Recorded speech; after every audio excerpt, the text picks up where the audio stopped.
Vamos hoje refletir em 1 Josué 5.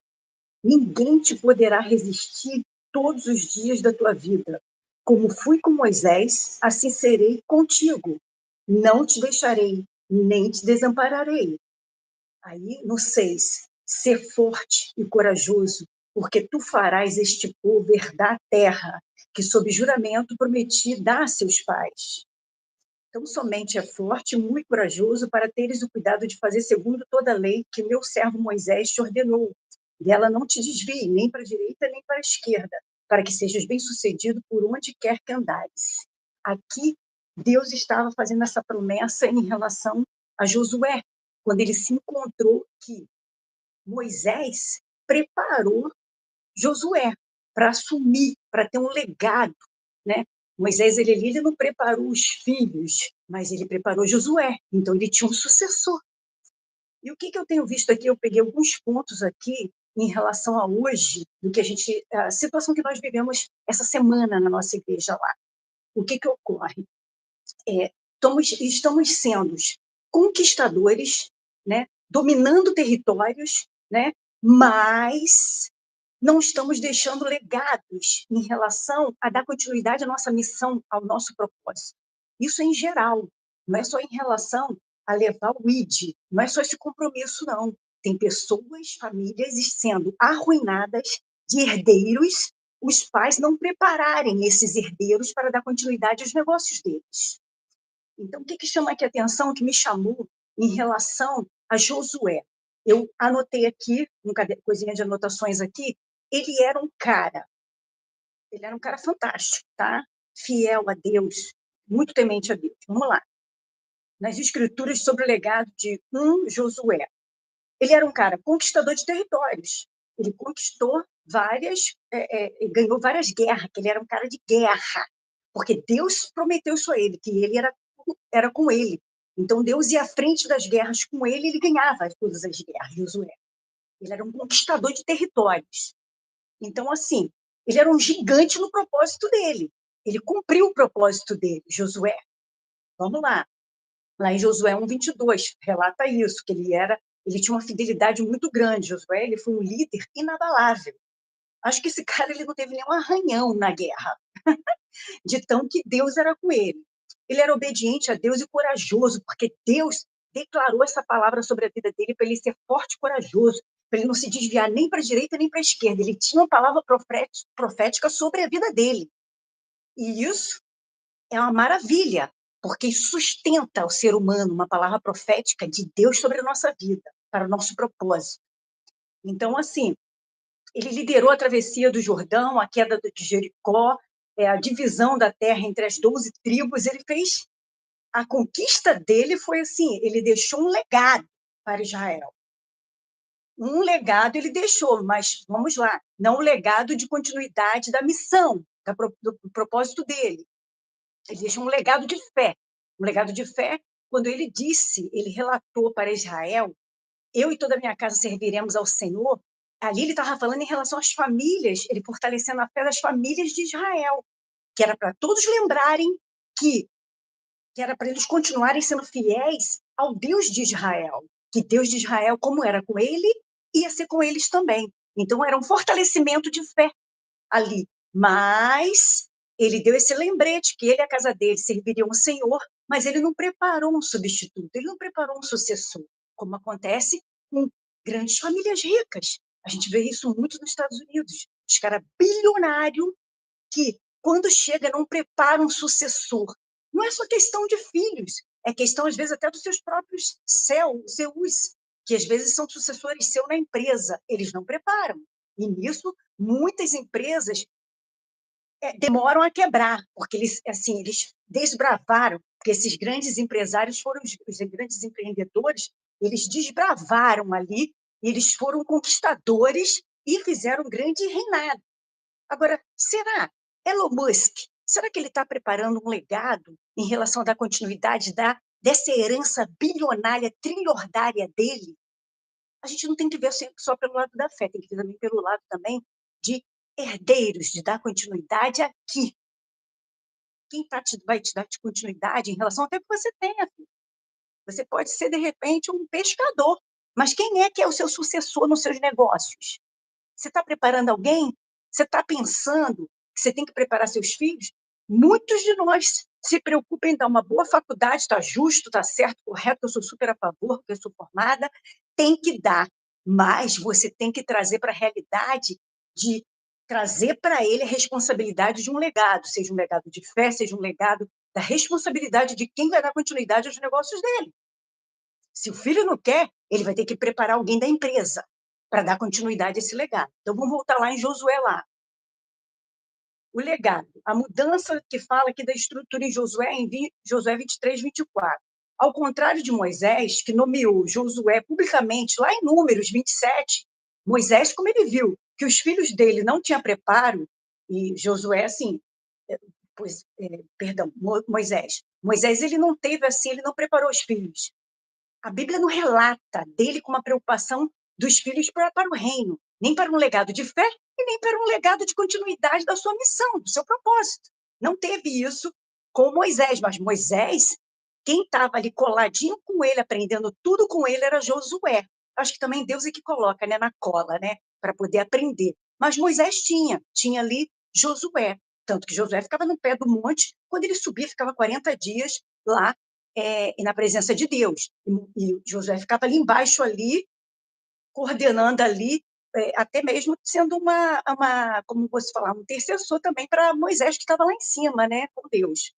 Então, Josué não deixou um sucessor único definido. O que aconteceu com Josué? Josué ele foi desbravador, conquistador de terras, ganhou guerras, ele conseguiu ali fazer a divisão das tribos, né, das 12 tribos, organizou tudo isso.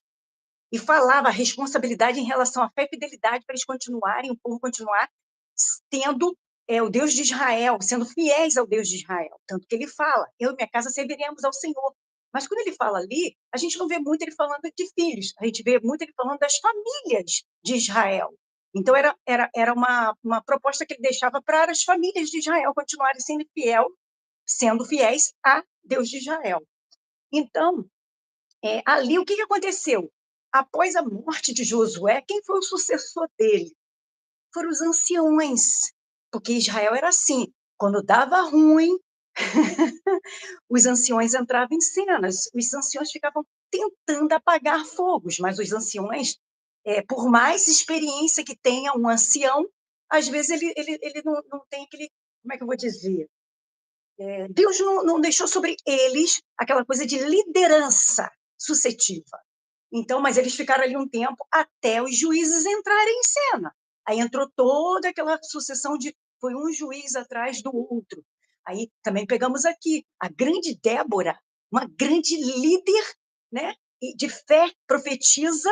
Ela liderou, ajudou Baraque a liderar um grande exército junto lá para poder dominar e derrubar os inimigos, mas ela não deixou também um sucessor, ela também não deixou um legado.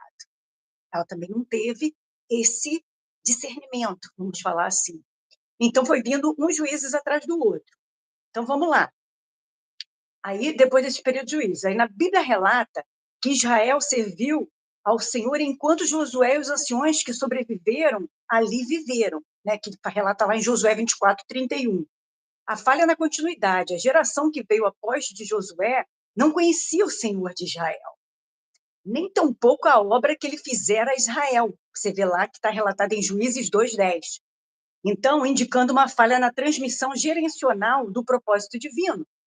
Aí é aquilo que eu falo, não só divino, mas também de responsabilidade. Os pais que têm negócios, que têm heranças, eles também não estão preparando também os seus sucessores naquilo, nas suas empresas. Nem que seja um CU que vai te substituir para quando teu filho vier, ele não sacar nada dos teus negócios, esse cara aí, esse CU que te acompanhou o tempo que você desbravou, que você empreendeu, esse cara aí que você está preparando aí, ele vai ser uma joia na mão do teu filho, que não entende nada de negócios. Então, aqui, eu estou falando amplamente, quando eu falo em relação ao legado, não é só um legado de fé. Josué deixou um legado de fé que ele preparou, falou às pessoas, eu e minha família serviremos ao Senhor, falando que as famílias de Israel servissem ao Senhor de Israel. Isso ele preparou o coração deles para continuarem sendo fiéis a Deus, mas ele não teve um legado para dar continuidade ao propósito. A missão que tem que ser dada continuidade, até hoje de hoje, atual. Então, a preparação, o foco na aliança, não na hierarquia, renovação da aliança. Assim, em seus últimos dias, Josué não focou em escolher um sucessor humano, não focou nisso, mas em fazer com que o povo renovasse o seu compromisso com Deus em Siquém, é o que eu falei, para renovar a fé. Bom, teve o exemplo pessoal dele, na sua última mensagem foi de liderança familiar, aquilo que eu falei. Eu e minha família, minha casa, serviremos ao Senhor. Em Josué está lá, Josué 24:15, delegando aos líderes de cada tribo e família a responsabilidade de manter a fé, conclusão, sobre um sucessor não houve. Né? O sucessor de Josué, o seu legado não foi uma pessoa, mas um modelo de liderança de anciões, e depois veio de juízes, né, levantados pelas tribos, né, naquela época. Então, em resumo, Josué garantiu territórios, mas o modelo de liderança centralizada de Moisés não foi perpetuado, levando em Israel um período de estabilidade espiritual e também financeira, gestacional, assim, gerencial, perdão, em geral. Aí até a morte dele, depois da morte dos anciões, que aconteceu isso, diferente de Moisés, que deixou o próprio sucessor, que era Josué. Nós vimos isso em Elias. Elias preparou Eliseu, mesmo às vezes Eliseu sendo bem áspero com Eliseu, porque, assim, na verdade, Deus falou para Elias para chamar Eliseu, lá nos campos, quando Eliseu estava lá, que ele foi e falou que era para seguir ele, foi Deus que mandou. Então, quer dizer, Deus já sabia, queria já um sucessor para Elias, já queria preparar esse legado futuro para Elias. Então, Deus chamou Elias para poder chamar Eliseu. E chamou Eliseu e preparou Eliseu. Mesmo ele, às vezes, sendo ríspido com Eliseu, mas Eliseu ficou ali na cola dele até o fim. Até receber ele, quando a capa desceu ali, ele segurou a unção e falou que era porção dobrada, Senhor. E Deus derramou sobre ele o que ele pediu. E ele aguentou o propósito. Porque quando você pede uma unção dessa, você tem que aguentar o propósito. Você tem que aguentar o que vem aí. Os desertos e os processos. Ele aguentou. Ele teve um grande compromisso com a obra, mas ele também não deixou um sucessor. Ele também não se preocupou em deixar também um sucessor. Bom, vimos isso também em Eli. Eli, os seus filhos corruptos, ele também não preparou os filhos. E ele não estava preocupado com isso. Mas, quando Ana lá, no propósito dela, que ela fez com Deus, que ela entregou o filho dela, Samuel, a Deus. Senhor, por favor, Senhor, eu faço um propósito contigo. Aí o propósito dela com Deus era de entregar o filho dela no altar, de servir ele até os fins dos dias dele. A Ana fez isso, cumpriu. Ela e o marido cumpriram, porque era em comum consenso, lógico que era uma criança. Entregaram, mas Deus também abençoou Ana com mais filhos ainda. Mas, assim, ali, Deus já estava o quê? Prevendo. Eli, Deus já estava sentindo já e vendo tudo de errado que os filhos de Eli estavam fazendo, e Eli não estava preparando os filhos para assumir um legado ali de liderança de Eli. Então, o que Deus já fez já? Deus já prepara tudo antes. Deus é mais que visionário. Já falar visionário, que isso? Deus sabe de tudo, de tudo, de todos.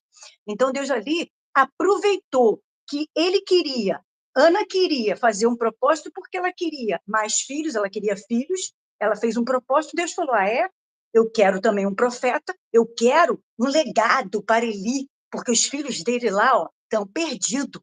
Eu preciso de um profeta, eu preciso de uma continuidade para o meu reino. Então, pegou esse propósito de Ana, que Deus faz assim, pega propósitos nossos e ele pega e transforma aquilo e melhora mais ainda para botar em prática para frente. Então, ele pegou isso, ele levantou Samuel. Ali, Eli, já quando Eli foi também com as experiências deles, é claro, não estou tirando os méritos dele, que Samuel ficou ali, ele ficou aprendendo ali a palavra e tudo, tudo como funcionava o templo, aprendeu através da vida do Eli. Mesmo Eli estando cego, não querendo enxergar os erros dos filhos. Mas Eli preparou Samuel. Então, deixou Samuel. Então, nós vimos também em Samuel, aconteceu o mesmo probleminha. Os filhos de Samuel também se desviaram e também eram corruptos também, como juízes também ali. Eles também foram corruptos, tanto que deu toda aquela confusão que tiveram que levantar um rei. Porque aí as pessoas já estavam pedindo um rei, porque os filhos de... Porque Samuel já tinha idade, então ele tinha Israel cresceu, ele tinha que dividir a liderança, então ele colocou os filhos também como juízes, igual a ele. Mas o que ocorreu? Os filhos também se desviaram também. Só que nisso, o Samuel também, eu não sei o que aconteceu, que ele também não percebeu que os filhos estavam corruptos, se corrompendo, se desviando, né? Teve toda aquela confusão toda, e ele também não deixou os filhos também como herança, mas teve herança de legado de liderança. Mas teve um detalhe aqui muito interessante de Samuel. Mas Samuel se preocupava tanto com a escola de profetas, que lá, quem foi o substituto dele para ser orientador dos outros reis, ele levantou lá da escola de profetas Natã. Natã deu continuidade sobre a sucessão em relação ao serviço de profecias e profeta de Samuel. Então, Samuel, indiretamente, através da escola dele de profetas, ele preparou Natã e muitos outros na escola de profetas, né? Ali, ele preparou Natã, e Natã foi um grande orientador, um grande profeta, lado a lado com Davi no futuro. Samuel ele levantou Saul, orientou até o fim Saul, o reinado de Saul, e logo ungiu Davi, levantou Davi como rei. Mas quem deu sequência a esse legado de orientação profética para Davi foi Natã. Natã ficou ali. E na Bíblia também não relata se Natã também deixou um sucessor também em relação... Aí que você vê também, por isso que lá vai dando os probleminhas também. Quando não tem uma voz de Deus para falar, para orientar um líder, um cabeça, um governo, começa a dar ruim. Lembra de Natã ali? Eu não tenho, eu sou um pouquinho leiga na palavra, eu sou estudante da palavra, aprendiz. Eu não vejo ali que de Natã ali, se ele preparou e se ele continuou as escolas de profeta para poder ter uma continuidade. Eu percebo que depois foi levantados pequenos profetas, mas a coisa já tinha dado ruim antes. Por quê? Depois ali de Davi, ali da morte de Davi, quando Davi já botou já Salomão, que Deus já tinha deixado toda a ordem através de Natã, que era Salomão o sucessor dele lá, no trono. Mas, assim, a gente não vê Natã muito ali depois, até o fim dos dias não teve, né? Que aí também Natã já morreu no meio do caminho também, né? Também Natã já era bem mais velho que Salomão. Salomão era praticamente um adolescente quando ele assumiu lá, 14, 15 anos, não sei bem, mas parece isso. Então, assim, o que ocorre? Natan também não teve um sucessor também em relação à orientação, uma voz profética de Deus para o governo ali do meio para o fim do governo de Salomão. E deu ruim, deu ruim. Salomão começou a levantar altares a outros deuses através das suas esposas pagãs. Bom, para o vídeo não ficar muito longo, né? Eu quero chegar aqui até Jesus. Jesus, sim, de novo, ele renovou esse nosso compromisso. Jesus, por que ele escolheu 12 discípulos? Não foi à toa, não foi só um número profético, não foi só nada disso, foi também em relação ao legado, sucessão para levar a tua palavra. Jesus chamou 12 para ele ali preparar em relação à palavra, aos ensinamentos e tudo que eles pudessem dar unção que ele tinha, ele ensinou aqueles ali, aos 12 a também receberem isso, né? Mesmo um desviado, né? O Judas no final, né? Só Jesus, mas sempre tem um Judas entre nós e é preciso ter, até mesmo para nos provar a nossa fé, né? E sempre vai ter ali. Você acha que Jesus, quando ele escolheu os 12, ele já não sabia? E também, Judas, ele foi necessário dentro da missão de Jesus, porque tinha que alguém trazer Jesus, porque Jesus tinha que ir para a cruz. Se Jesus não fosse para a cruz, nós não teríamos salvação. Já estaríamos mortos. Acho que a humanidade já estaria liquidada. Então, Jesus, ele falou assim, aí vamos lá agora em Mateus 28, 19, ele disse assim, ide, né, que seria a grande comissão, o mandamento final de Jesus. O que ele falou ali? O foco era para a gente, né, os 12, primeiro ele falou para os 12, né, discipular, que os 12 saíssem para todos os cantos, todos até os confins da terra, para fazer novos discípulos e discipular novas pessoas para dar continuidade ao reino. Então, Jesus já falava sobre sucessão e sobre liderança, para deixar a seguir um líder, um sucessor para você. Então, ali, Jesus ele deixou bem claro que era para ensinar a discipular, formar seguidores para ele, não para a gente. Seguidores para ele. É o que a gente vê hoje de diferente. As pessoas estão fazendo seguidores para eles. Não. Tem cabeça de líder de igreja que está criando seguidores para ele. Não, para Jesus. Tá? A palavra diz é para Jesus. Seguidores e formar novos discípulos para Jesus. Hoje você não vê as pessoas dando aula de discipulado. Na minha igreja, eu não tive aula de discipulado na minha igreja. Eu tive que fazer online, numa igreja em São Paulo, na Zion. Eu tive que fazer pela Zion. Eu fiquei durante um ano fazendo discipulado online com o pastor Theo Hayashi, porque na minha igreja não tinha discipulado. Na minha igreja só tinha culto dominical, mas é diferente de discipular uma pessoa para mandar ela, para ela poder ir, levar e cumprir o ID. É diferente. Tá? Culto dominical, você vai aprender a palavra de Deus, você vai ser estudo da palavra. É ótimo, fiz na minha vida lá na Assembleia, mas foi ótimo para a minha vida, sou muito grata, mas assim, discipulado, para eu saber a minha responsabilidade dentro de mim, do ID, e de ter sucessão através depois de mim, para me formar novos discípulos e ajudar essas pessoas a caminharem, eu tive esse discipulado, eu fiz, paguei na Zion, entendeu? Com o Theo, que foi durante um ano que eu fiz de discipulado ali, falando tudo relacionado a você formar novos discípulos e seguidores para Jesus.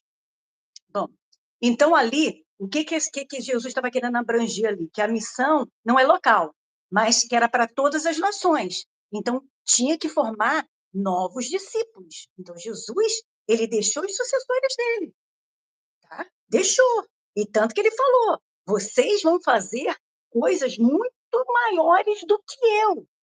Aqueles que buscassem, né, o poder e a unção daquilo que ele deixou, através da palavra, através de seguir os mandamentos e os princípios dele, que nós faríamos muito mais coisas, muito mais sinais e prodígios do que ele. O próprio Jesus relatou na palavra. Então, Jesus se preocupou em deixar um legado, lideranças, em deixar novas pessoas para formar novos discípulos, né? Paulo fez isso. Paulo fez isso com muito afinco. Paulo, ele teve ali todas as pessoas ali que ele discipulou e que ele foi levando ali, ensinando ali, tudo ali. Ele fez com Timóteo, com Silas, vários. Paulo preparou.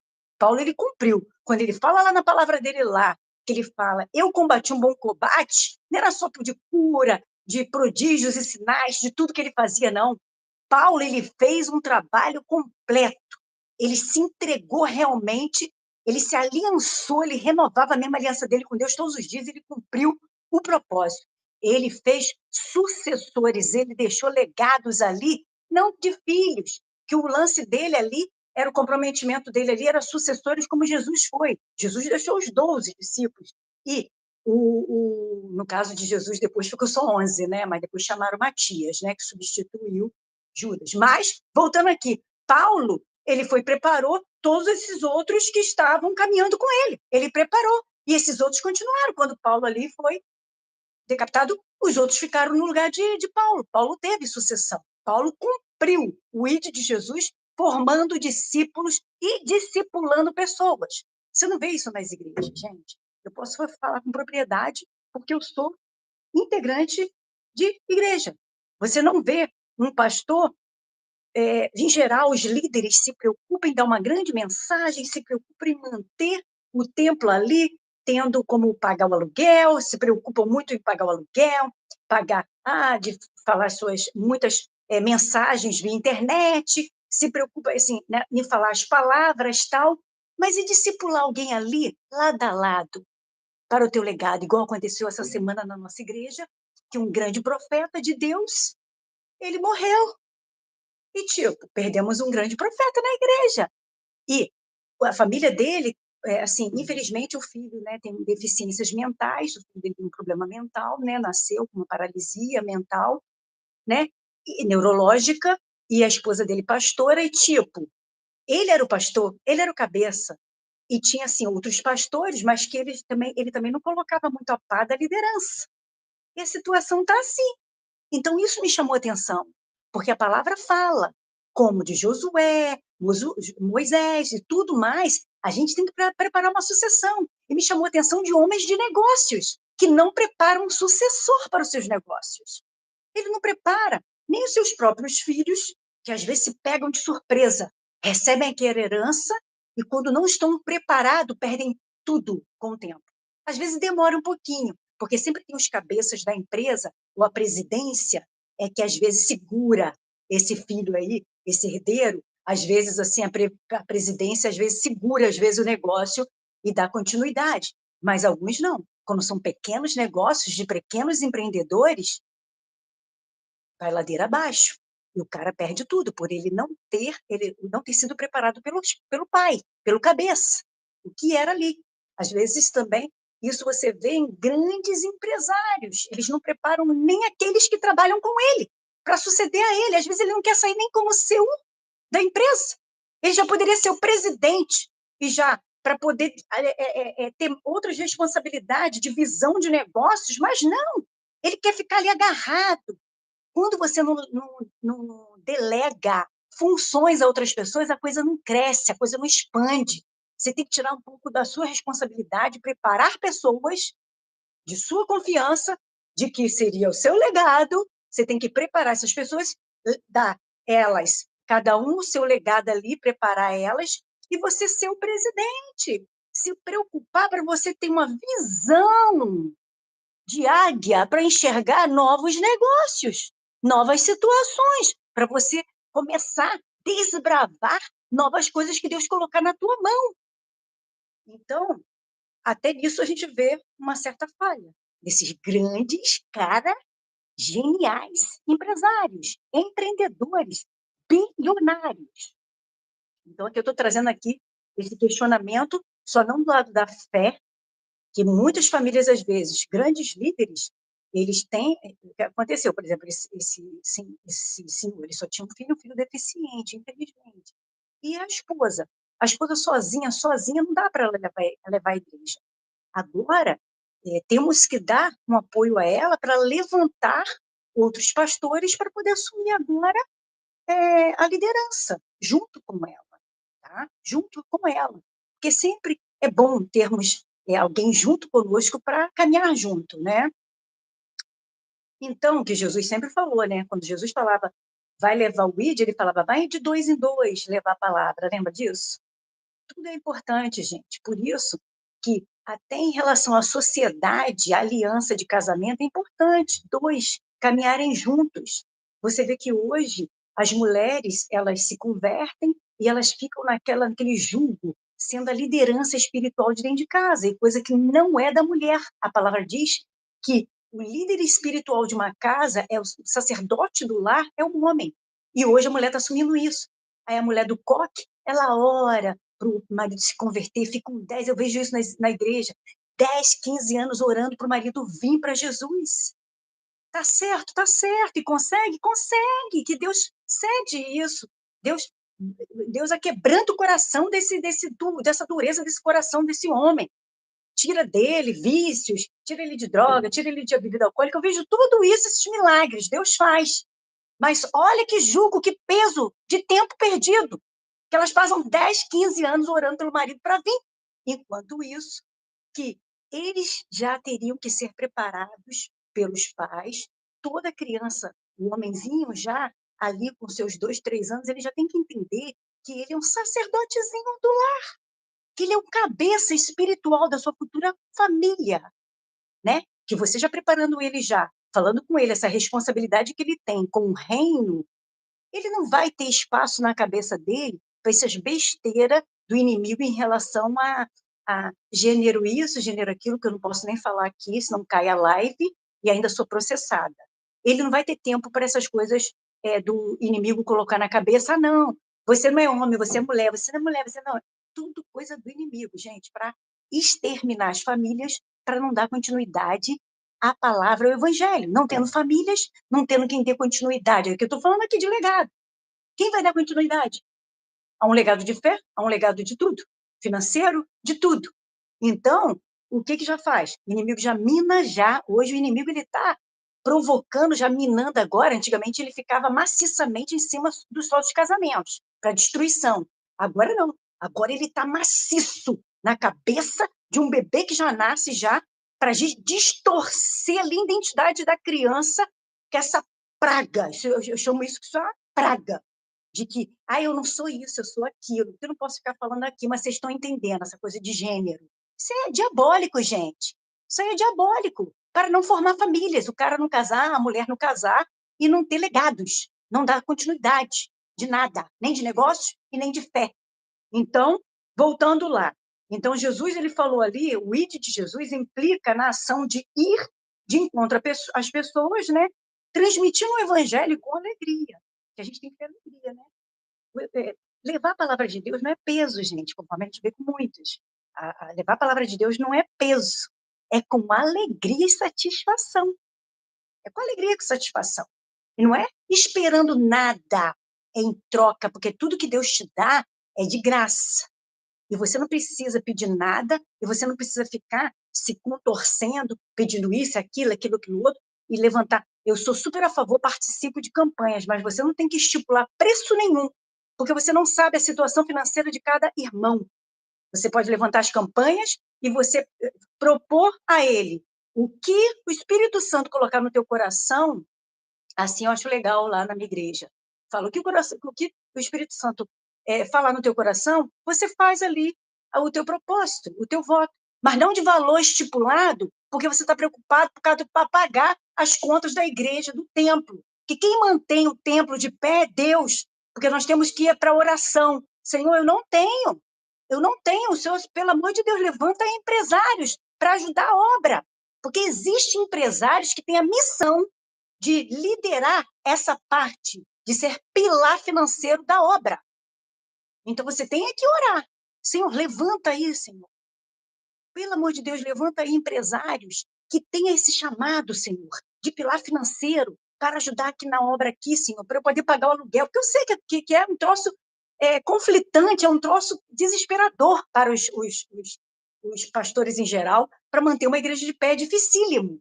Mas não podemos botar a faca no pescoço de ninguém em relação a estipular valores de ofertas, tá. O dízimo, a pessoa já sabe o quanto que ela tem que dar. Mas, assim, e primícia também, mas ofertas, quando você vai fazer votos, campanhas, você não tem que estipular. Às vezes tem irmãzinha que ganha um salário mínimo. Você não tem que estipular ela que ela tem que dar R$ 1.000 num... Gente, isso não existe. Não concordo com isso. Não aceito isso. Entendeu? Aí ela tem que dar aquilo. Jesus não falou? Lembra da viúva lá? Que ela só tinha só 2 denários? E ela foi, a que Jesus viu o coração dela limpo, que ela deu tudo que ela tinha. E ela é que deu menos. Os caras ricos, poderosos, deram vários ali, ovelhas, bodes, sei lá o quê, vaca, sei lá o quê. Os caras deram ouro, prata. E Jesus não visualizou aqueles caras, porque eles deram com peso no coração e o resto. Porque, tipo, para se amostrar para a sociedade, que é o que muitos querem fazer. Aí tem pastor que vai levanta na igreja, né? R$ 100. Quem vem aqui? Aqui na frente, aqui, que eu vou orar, vou ungir. Aí constrange o restante da congregação toda, que não tem R$ 100, não tem 50 prata, não tem nem R$ 20, não tem nem R$ 1 para dar. Às vezes tem 50 centavos. Você sabe lá, esses 50 centavos que o cara vai lá e coloca no altar dele, que esteja mais abençoado, que Deus esteja com ele nos 50 centavos dele, que pode multiplicar, esse Deus que é multiplicador, que é provedor, pode pegar esses 50 centavos dele. Eu já ofertei 50 centavos, que é o que eu tinha na época, 50 centavos. Eu ofertei os 50 centavos. porque o meu Deus conhece o meu coração. Meu coração é doador. Aqui não tem essa coisa de não sou presa a nada. Então, assim, mas o quê? Deus viu o coração daquela mulher. Jesus viu o coração daquela mulher. E Deus faz com que essa pessoa, pastor, líderes, que estão ali, que vão botar os seus 50 centavos, seus R$ 2, às vezes aquele dali tem tanta unção e poder, intimidade com Deus, que às vezes ele está pedindo, às vezes para a tua igreja, às vezes está pedindo assim, Senhor, eu não tenho, mas eu estou aqui em oração, levanta pessoas que têm possibilidades financeiras para ajudar o meu pastor, Senhor. Eu vou aqui ofertar o que eu tenho, Senhor. Me ajuda a me manter, que o Senhor é meu provedor. E Deus mantém os justos dele. E Deus é provedor. As pessoas confundem prosperidade com riqueza. Gente, olha só, uma coisa aqui. Prosperidade é ser próspero em todas as áreas. Não é só grana, ser podre de rico e ter casamento podre, desviado, falido, e não ter saúde, você tem bilhões em plano de saúde e você não ter saúde. Você está com câncer, está com câncer terminal, ainda não foi curado ainda por Jesus ainda, que vai ser em nome de Jesus, mas por enquanto tu está na dependência lá, acreditando no teu dinheiro. Então, prosperidade são todas as áreas, para a pessoa bater no peito. Eu sou próspero, eu tenho que ser próspero em todas as áreas. É isso que eu relato no meu livro, que eu terminei o meu livro essa semana. Que para você ser próspero, você tem que ser próspero em todas as áreas da vida. E deixar sucessores, legados em todas as áreas. Seus legados financeiros dos seus negócios e legados de fé, da tua unção, do teu poder, do que Deus colocou sobre a tua cabeça, você preparar esse próximo. Esse é o meu livro. Então, ali a ordem de Jesus definia o que? A missão para a igreja, evangelizar, integrar novos crentes, acompanhando seu crescimento na fé. É o que a gente não vê hoje. Há muitas pregações, mas não há preocupação de parar, ensinar e ter até a maioria dos profetas. A maioria dos profetas não prepara outros profetas para dar continuidade de uma voz de Deus na terra. Nós precisamos dos profetas, que é uma voz de Deus na terra. Sem a voz de Deus, o povo não tem direção. Sem direção de Deus, a gente cai, a gente peca, a gente erra, a gente perde salvação. Então, os próprios pastores, líderes, evangelistas, todos nós, até nós membros, temos que deixar legados de fé, legados financeiros, é aquilo que eu falei aqui, para dar continuidade.